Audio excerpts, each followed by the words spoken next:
Some hands that I played against you, the first hand, and then the hand against Stefan, and then 3 hands played by Sergey. You basically have very little holding critique here. This is a very tough spot, isn't it? If I were in your shoes, I would be concerned about losing to the bluff. I think it depends on his mood. That's very scary. Is it a bluff? Is it a merge raise? Or is it both? I don't agree with you. What could go wrong? So if we play against anybody but Linus, but top 10 players, let's say, we can overbluff here immensely. We're dunked with the confidence, we have no reason to worry about it. But we play against Linus, so it makes the situation quite hard. Hi guys, today I have an epic guest with me. This is my friend and high-stakes legend, Sergey Nikiforov, known as Munya Star on Poker Stars. Hi Sergey, how are you today? Hi Jay, sir. I'm great. Thanks for having me, and hopefully this video will be both great in terms of educational purposes, and we'll have some fun as well. Thank you for coming, first of all, and for taking your time. I know that you're very busy right now. You're playing this challenge on Coin Poker against the best high-stakes players, and you're doing pretty well from what I've seen, and I hope that you'll show the great results, the ones you deserve. Yeah, I'll do my best. And yeah, it's been just a few days, and I can say that I've been guilty running pretty good over those several days. So let's see how it unfolds in the end. Cool. So our plan for today is to go through some hands that we played on high stakes, some hands that I played against you, the first hand, and then the hand against Stefan, and then 3 hands played by Sergey. It would be extremely interesting to hear his thoughts and to discuss them from the pure logic perspective without going deep into the solver. And yeah, before we begin, just a question about this championship that is going on Coin Poker right now. It's super interesting to hear what is your main motivation to play these games, because from the expectation perspective, I think this format is not the best. So what do you think about it? Well, first of all, I can say that my main motivation is to get some good volume in, because recently there has been not that many games running at 10k and above, and at the moment you can play at least 12 hours non-stop at Coin Poker, and you can play 4 tables, so you can definitely grind some nice volume over this month that the challenge will be on. Playing a lot, competing with the best in the world, and yeah, hopefully getting some decent results. These are my main motivations for the challenge. Nice. So to me it seems like the purest form of poker, which is competition. So money are taken aside, which is not very what to say, it's not that common these days. Usually people try to select well to beat the rake in the room, but in this challenge there is no rake, and the only one downside is that you get to play against the strongest players in the world. So, but it could be an upside as well, because it helps you to boost your skill a lot, but it's not for everybody. You can see pretty much the best players competing there against each other. Yeah, that's right. The good news is that because, well, at least over the last several days, the game ran around the clock. You could pick the time that works best for you, and you can pick the opponents that you are willing to battle against. So it's not necessary to play against top guys like Linus and David Jones all the time. So you can maybe pick some people that are maybe a bit on the lower level, and yeah, try yourself against them first, and yeah, if that goes well, maybe go and play against everyone else. Nice. Sounds like a solid plan. So I wish you the best of luck in these games, because luck is really needed.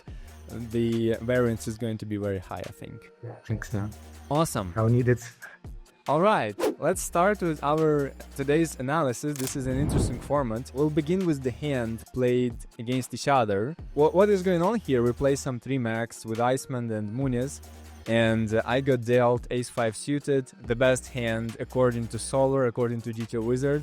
So we must 3-bet here, obviously, and Muniz calls. On the flop, everything is standard. I just c-bet 1/3 and Sergey raises. I'll say how I see his range, and then I'll ask Sergey what if I'm wrong about his range or if he would do something differently.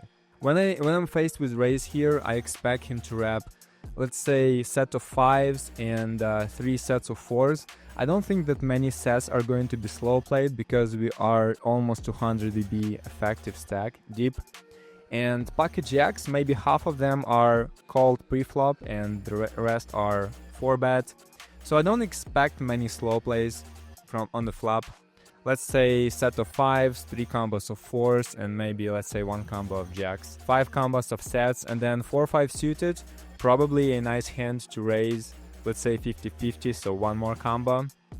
And then maybe bluffs like 4x type of hands, maybe 4-3 suited, which should be flatted, deep stack, 5-3 suited.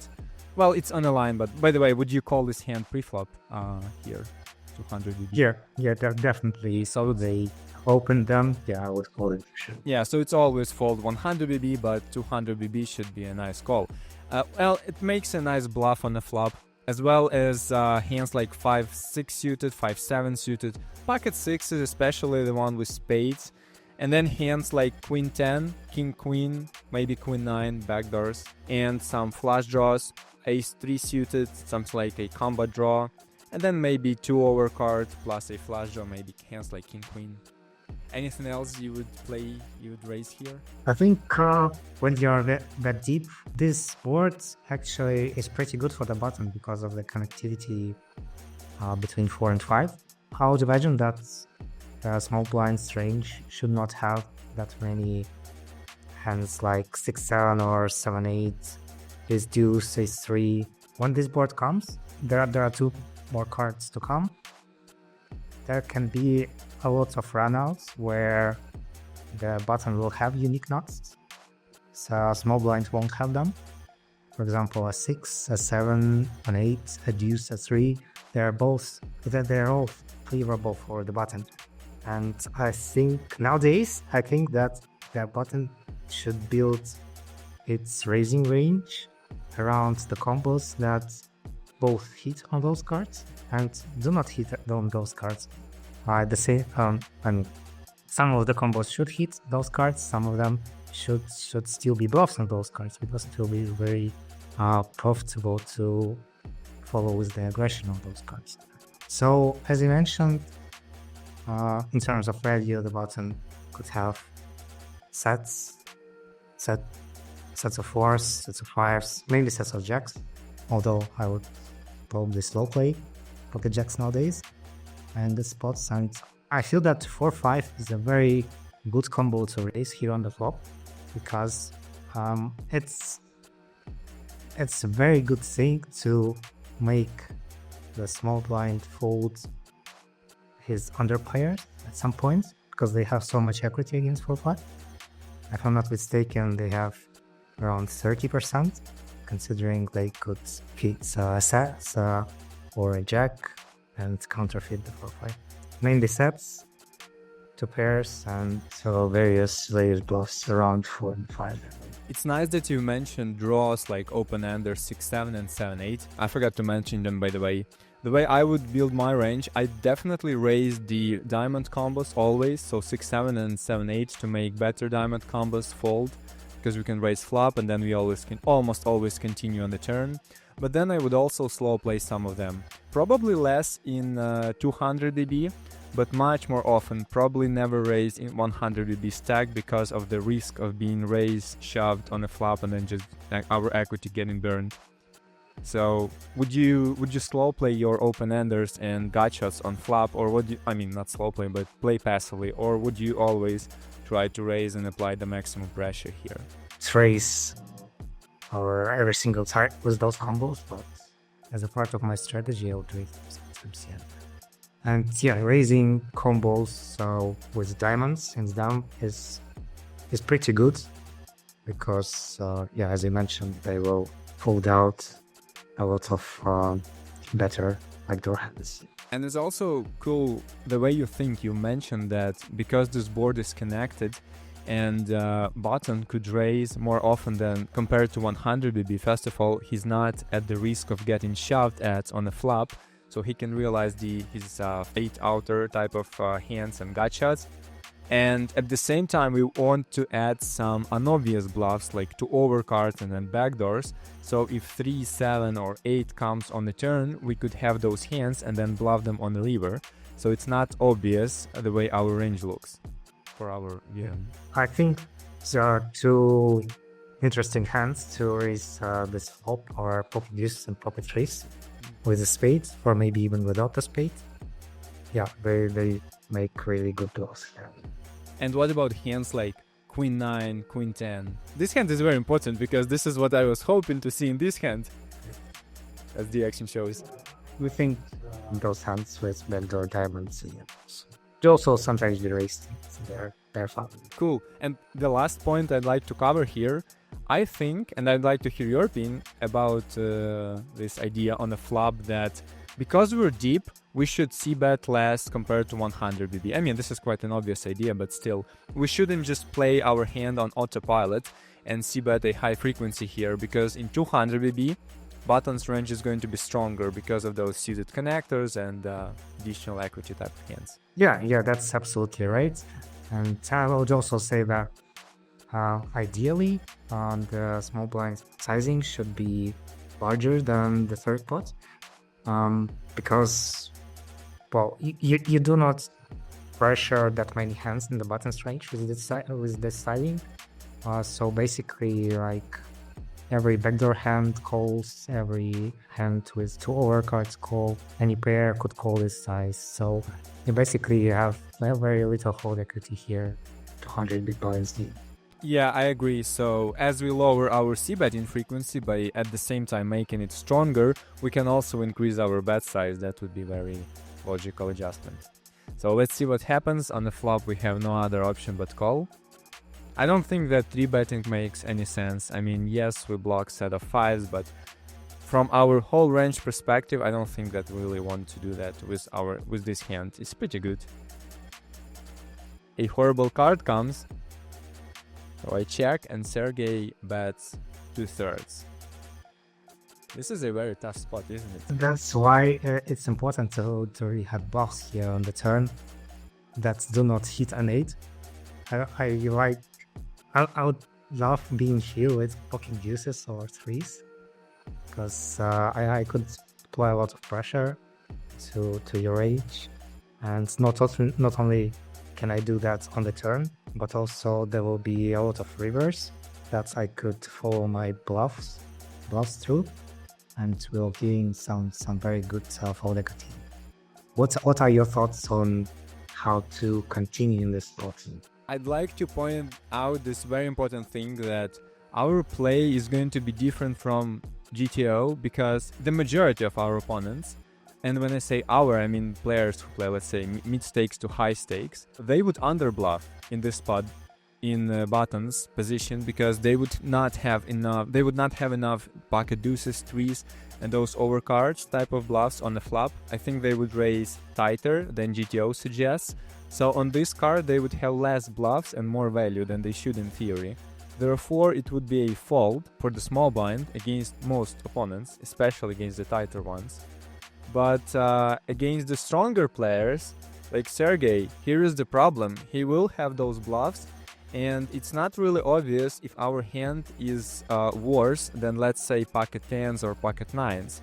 Because from the theoretical perspective, I think those under pairs are better, because they have some pure outs against sets and against 2 pairs, whereas our hand, it does block one of the sets, but that's pretty much all the benefits that this hand has. So I'm not sure if we should call here against stronger opponents. Probably it's a close decision, but definitely fold against tighter players.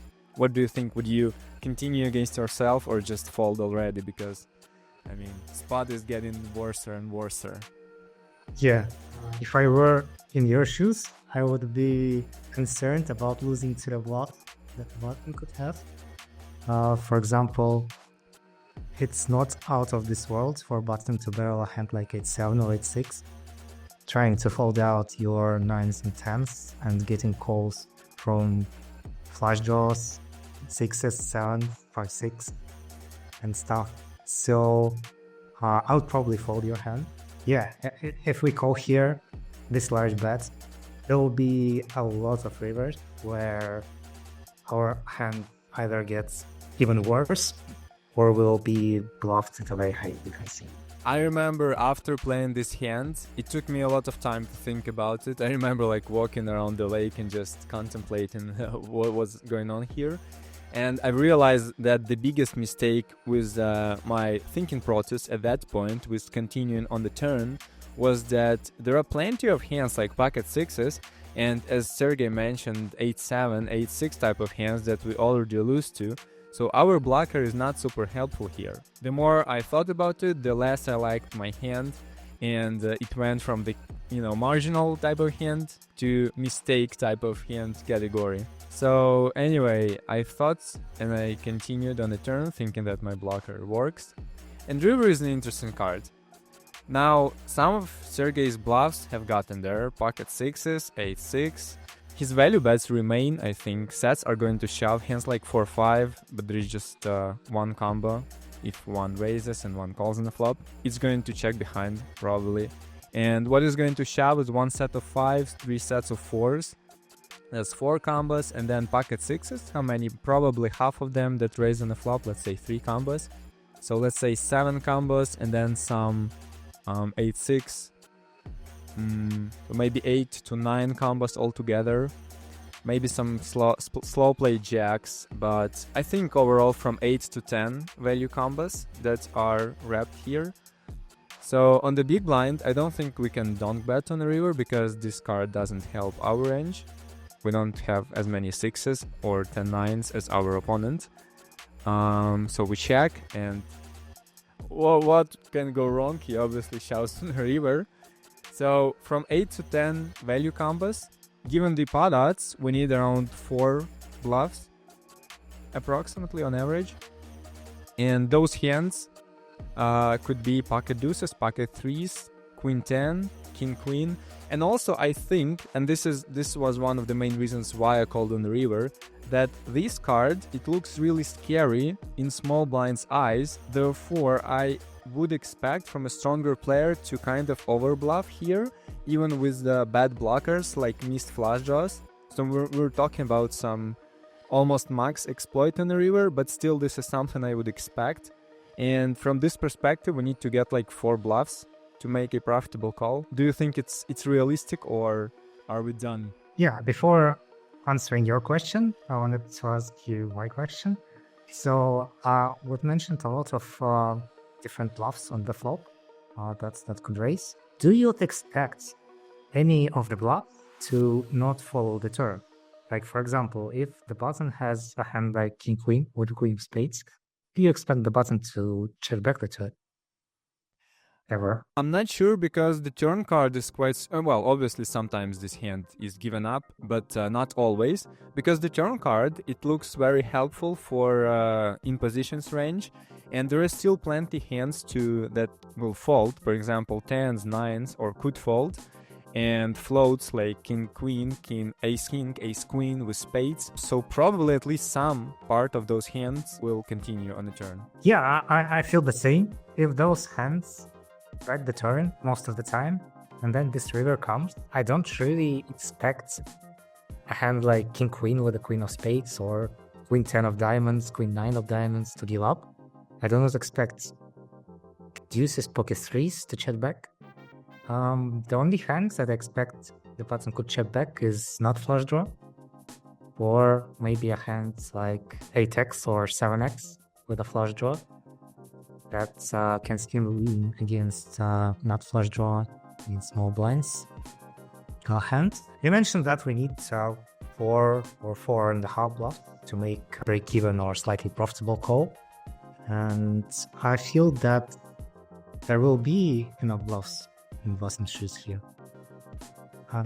Moreover, I feel that your hand is better than most of the bluff catchers that you could have in this spot. It's definitely better than a hand like queens or kings or ace jack. We even didn't mention the hands like ace deuce and ace three that could have raised the flop and barreled off, like a gut shot without flush draw, without backdoor flush draw, and that's a possibility as well. I see your reasoning behind calling the river, and I think it is probably plus and equal. Yeah, I mean, I remember taking a big part of my time bank before making this call. But honestly, on the river, I don't feel that bad about my call. I think it's fine. I mean, we should definitely win more than 30% of the time here, if our reasoning is correct. But the turn play, that's the elephant in the room, I think that's the biggest mistake in this hand. So turn we should have clearly folded, but on the river, if we are here with a hand like this, I mean, call is definitely fine. It should be plus EV. Let's see if it worked. Yeah. Agree. Well, it didn't, but yeah. Well played. Let's see, the last hand that I played is a very interesting hand because here we didn't see the showdown, but then I've asked Stefan and he told me what he had. So it would be super interesting to hear Sergey's thoughts. I don't think we ever discussed this hand with him, so let's take a look. Stefan raises on a small blind. We have 120 BB effective. Oh, yeah, approximately. On the flop, he bets 1/3 and a raise. That's an interesting board. We know that small blind has set advantage, we don't have unique sets, but we still have a low frequency raise, and we can do that with our 2 pairs or better, given the polar size. And we face a 3-bet on the flop. So Stefan, when he 3-bets, he wraps pocket 7s, 2 pairs plus probably. Although I'm not 100% sure. Do you think he slow plays 2 pairs on the flop ever? That's a good question. I think it depends on his mood, to be honest. Because sometimes I saw him slow playing. Sometimes I saw him making even lighter flop 3 bets. Like as light as maybe ace queen, maybe even king queen sometimes. Not saying that he does that all the time or deep bets all the time at the time we played in 2020. But yeah, you can definitely put some hands like that into his flop 3 betting range. And apart from that, he could have various bluffs here as well. Some 7x come to mind, some gut shots that will be tough to realize equity with, come to mind, like maybe king 9 with a backdoor, or 10-8, 9-8 with a lector, or even without a backdoor. So maybe even some open-enders. He likes playing pressure. So yeah, do you remember your thoughts at that time? I actually do remember them. And you mentioned that he could sometimes 3-bet hands as loose as ace queen. Well, in this spot, as I was following my hand from the flop, I thought that there would be never a hand that is weaker than 2 pairs on a flop, because as I raise using a polar size, I actually wrap 2 pairs or better here. I don't wrap, queen 10 or king queen here. If I used a dipolar size, that would be something like $500 or less raise on a flop. So I clearly play a polar strategy here, and against the polar strategy, it doesn't make a lot of sense to 3-bet anything that bets the bottom of my value raising range. I did discount ace queen or over pairs, but I wasn't sure how many hands like mine would 3-bet on a flop. Yeah, I see your point. Well, you said that you used the polar size. I feel that nowadays solvers would treat this size not as the polar one, because now the polar size is roughly around 10 big blinds or something like that. So that the big blinds applies maximum pressure against small blinds gut shots. And yeah, but back in the days, we didn't really have that knowledge. Which sizes exactly to use in this spot. And yeah, this size looked like polar one in 2020. Yeah, if I would to play this hand now, I would raise something like 1000 or maybe 950, something like that. Yeah. Definitely more. And So what happened? so he 3-bets, and at this point I already tried to view these hands from both perspectives, from my perspective and the way Stefan views me viewing this hand. And well, I thought that I know his reasoning, that I understand it, because we've discussed the game a lot, for many hours in different spots. And here I thought that, like, the way he understands my play is that my range here is quite polar and strong, and once he 3-bets and I call, now my range looks like 2 pairs plus and some strong draws, or maybe bluffs like 7x, but I'm not sure that I would continue 7x because I block his bluffs. So let's take a more realistic range that he would view here from my spots. So 2 pairs plus and then open-enders like part of 10-9, king 10, and maybe some gut shot plus a backdoor flush draw. So that's my range here. Yeah, I agree. Maybe some. So it's pretty strong, right? Especially when 9 comes on the turn. Some of my bottom gotchas, like 10-8 with a backdoor flush draw, have gotten there, and king 10. So 9 is an interesting card. It actually works better for my range than for his range, because when he 3-bets on a flop, I think he has less king 10s and 10-8s than me, because more of them would just call. Yeah, I agree. So he checks, and to me it looks nice. Now I want to continue betting, and I go for 1/3 or even less of the pot because of our stacks. Let's see, the pot size is almost 5k, and he has less than 10k in his stack. So one small bet on a turn and then reverse shove would be, I think, a nice set of sizes. Another reason why I've chosen a smaller size, because it's really hard for me to have many bluffs here, given the action. Like, what are my bluffs? I raised flop, I called 3-bet, so I either have a straight now or 2 pairs plus, or maybe a very strong draw like king 9, 10-9, something like that. Maybe you could have some 7x with a backdoor flush draw as well. I mean, probably from the theoretical perspective, we do have to continue 7 plus a backdoor, but in the game, I wasn't sure if I would do that. Yeah.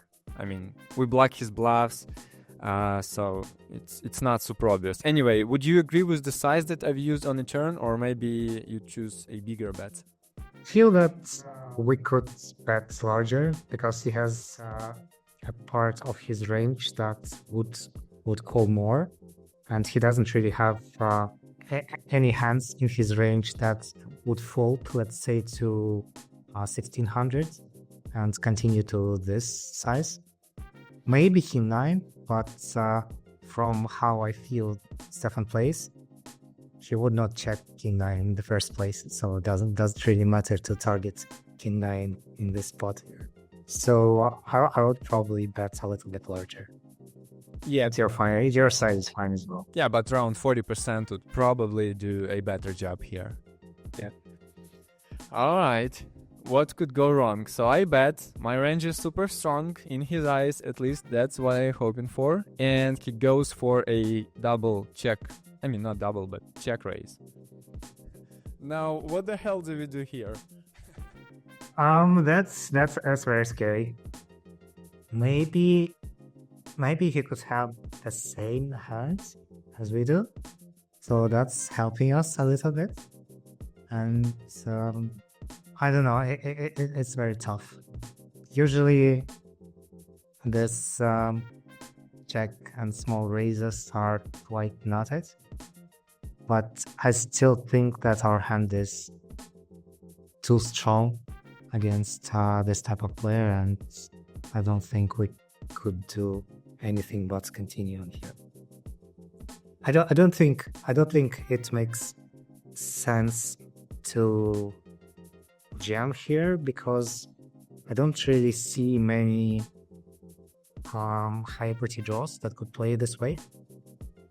Maybe 10-9 that has good equity against us, but other than that, it's either some bullshit like maybe king 7 or king 9, or hands better than than ours, or like a similar one. So yeah, what is your plan on how to continue here? Oh man. Do you entertain the idea, or did you entertain the idea of sharing the turn? Oh well, no, shoving never, because all his potential rare bluffs that he could have here, given that how strong my range is, they don't have that much equity against me, so we don't really win anything by trying to burn his equity. It's not substantial, like 10-9, and as you mentioned, maybe king 7 suited, if he 3-bets that hand in the first place. So shove is never on the table. Give me 99% of opponents, maybe 95 in this spot instead of Stefan, and I would gladly fold on a turn because of how underbluffed it looks. Just from my experience, like all of my senses are screaming that we're done here. Our range looks so strong, uncapped, and we're getting check raised on the turn again. It looks extremely strong. So I think I've burned all of my time bank here, and then I decided to fold. Because I thought that, it's extremely easy to underbluff here, and it's very tough to overbluff here. If you think about his range, and my range once again, it's so hard to overbluff being here in his shoes. And I know Solar would never forgive me folding here. He would say that it's never a fold, but this is the way I thought in the moment, and decided to fold. I feel that one important factor in this hand is that you still have outs against his nuts. I don't really think that he would play as set this way. I feel that he would continue his aggression. And so he basically wraps king 10 or 10-8 maybe. And we have around 9% to outdraw that hand. So yeah, in the solar world, I would imagine that's never a fold, but yeah. You played against Stefan at that given moment in time. You knew what his mood was there back then, and yeah, it was your responsibility to make a call or a fold. And you deal with this crap you've gotten yourself here. And just one thing to add: if queen or jack comes on the river, not sure how good my implied odds are. If he has hand like 10-8 or king 10, is it 100% stack off on the river or not? Most likely than not, but still, on the turn I didn't give him any hands like mine in this 3-bet line, queen jack. I thought it doesn't make much sense. Like, what does he achieve by 3-betting this hand? Do you see any benefits to 3-bet queen jack on the turn? To check white start. maybe he just tries not to give free showdown to your weaker to pairs, and not to give you a cheap river with a hand like 10-9. So maybe it's a check raise for thin value and see what comes in the river and play forward. Yeah, so seems like I've underestimated this spot, and basically I'll ask what he had here. He told me he had the same hand, so queen jack. So seems like I got owned here, but it's an interesting hand to think about. And still, against most players, I'm very confident about folding here, because I don't think that people do this type of almost double check raise on turn with analogous hand. Yeah, even if he has the same hand every single time, so he has, let's say, maybe 4 combos of king 10 and never has bluffs, maybe it's still a fold, because how are you gonna win the pot the time? Yeah, anyway, it was the way it was.